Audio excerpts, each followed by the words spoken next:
আসসালামু আলাইকুম বন্ধুরা, আজকে জানবো বড় সর্দার বাড়ি সোনারগাঁয়ে হারিয়ে যাওয়া জমিদার ইতিহাস সম্পর্কে। এখন আমি দাঁড়িয়ে আছি সোনারগাঁয়ের ঐতিহাসিক বড় সর্দার বাড়ির সামনে। সেই সর্দার বাড়ি জমিদার বাড়ি, যেটা বড় সর্দার বাড়ি নামে পরিচিত, নারায়ণগঞ্জ সোনারগাঁ। একসময় ব্রিটিশ শাসন আমলে এই সর্দাররাই রাজস্ব কর আদায় করত। আজকে তারা নাই, আছে তাদের স্মৃতি, আছে তাদের রেখে যাওয়া কিছু দৃশ্যমান।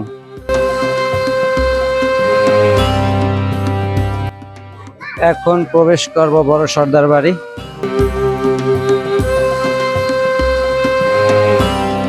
আপনি যদি ইতিহাস, ভ্রমণ আর পুরনো স্থাপত্য ভালোবাসেন, তাহলে এই ভিডিওটা আপনার জন্য। চলুন জেনে নেই বড় সর্দার বাড়ির ইতিহাস, স্থাপত্য আর হারিয়ে যাওয়া গল্প। এই ভাঙা দেয়াল, নীরব বারান্দা আর ধুলোমাখা স্তম্ভ আজও লুকিয়ে রয়েছে এক সময়ের জমিদারি গৌরব। আজ আমরা এসেছি সোনারগাঁয়ের ঐতিহাসিক বড় সর্দার বাড়ি, যেখানে ইতিহাস কথা বলে। বড় সর্দার বাড়ির অবস্থিত নারায়ণগঞ্জ জেলার সোনারগাঁয়ের পানামনগরের কাছাকাছি। ব্রিটিশ শাসনামলের শেষ দিকে এটি ছিল সর্দার পরিবারের প্রধান জমিদারি বাসভবন, তাই একে বলা হতো বড় সর্দার বাড়ি। আনুমানিক 1890 থেকে 1910 সালের মধ্যে এই বাড়িটি নির্মিত হয়। এখান থেকেই পরিচালিত হতো জমিদারি প্রশাসন, খাজনা আদায়, বিচার সভা, সামাজিক অনুষ্ঠান। ব্রিটিশ কর্মকর্তাদের আগমনে এই বাড়িটি থাকতো ব্যস্ত। ভাবুন তো, ঠিক এই জায়গায় এক সময় কত গল্প, কত সিদ্ধান্ত নেওয়া হতো। এই বাড়ির স্থপতির নির্দিষ্ট কোনো নাম পাওয়া যায় না, তবে স্থপতি স্পষ্ট ইউরোপিয়ান, কলোনিয়াল, মুঘল আর দেশীয় বাংলার মিশ্রণ। উঁচু স্তম্ভ, খিলানযুক্ত দরজা, প্রশস্ত বারান্দা সবই জমিদারির অভিজাত্য চিহ্ন। জমিদারি প্রথা উঠে যাওয়ার পর এই বাড়ি ধীরে ধীরে হারিয়ে যায় অবহেলায়।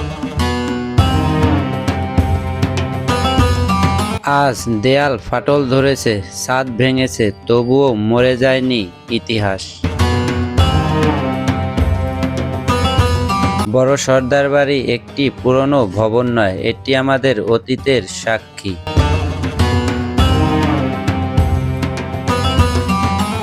জমিদার পরিবারের ব্যবহৃত জিনিসগুলো ধুলোবালু মাখা, আজ জীর্ণশীর্ণ হয়ে পড়ে আছে।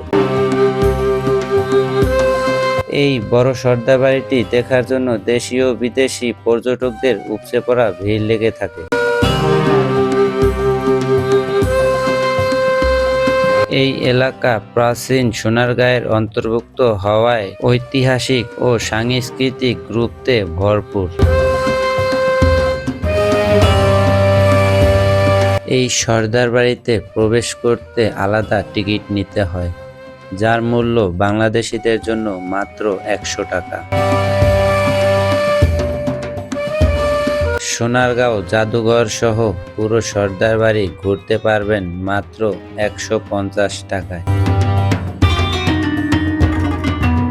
1950 সালের পরে জমিদারি প্রথা বিলুপ্ত হয়, সর্দার পরিবারের প্রভাব কমে যায়, বাড়িটি ধীরে ধীরে পরিত্যক্ত হয়। ভিডিওটি ভালো লাগলে লাইক, কমেন্ট, শেয়ার করুন। আরও এমন ইতিহাস ভিত্তিক ভ্রমণ ভিডিও পেতে চ্যানেলটি সাবস্ক্রাইব করুন। আল্লাহ হাফেজ, বিদায় নিচ্ছি আজকের মতো। দেখা হবে অন্য কোনো গল্পে।